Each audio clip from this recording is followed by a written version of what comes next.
Le Flash Info avec le centre de stockage de la Manche. Et retour sur l'horrible drame de Saint-Sauveur de Pierrepont près de Port-Bail. Mardi en fin d'après-midi, une jeune fille de 18 ans est décédée brûlée à l'intérieur d'une voiture. Le conducteur de 20 ans a lui été grièvement blessé et transporté au centre des Grands Brûlés de Nantes.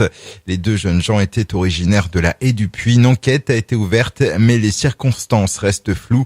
La voiture a été retrouvée dans un champ à 300 mètres de la route. Différents objets étaient dispersés autour du véhicule réduit en cendres, dont une couverture, une bouteille d'eau minérale et une canette de jus de fruits. L'association Manche Nature accuse la SNCF d'avoir procédé à un élagage chimique. Des arbres avec du feuillage grillé en hauteur auraient été découverts le long de la ligne de train Caen-Rennes. L'association écologiste qui a envoyé un courrier à la directrice du réseau de la Normandie pour faire part de leur colère. Un mari violent jugé en octobre prochain au tribunal de Cherbourg. Il a été interpellé lundi dernier à Tour-la-Ville après un différend avec sa compagne. L'homme aurait porté plusieurs coups de pied et coups de poing. La victime de 41 ans s'est vue prescrire un arrêt de travail de 7 jours.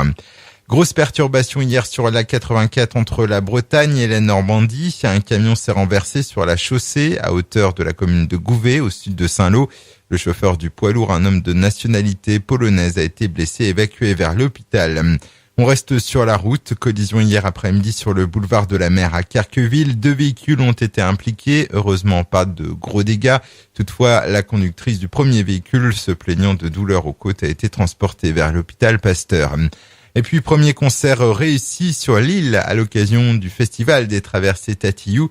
Hier, des centaines de spectateurs ont rejoint l'île de Tatillou à pied pour assister au concert de l'artiste Denès Prigent, qui a donc ouvert le bal de cette 22e édition. Des festivités qui se poursuivent aujourd'hui avec les concerts qui reprennent dès 16h30. Le Flash Info vous a été présenté par Landra, centre de stockage de la Manche à Digoulville. Pour en savoir plus et visiter notre centre, 0810 120 172, coup d'un appel local.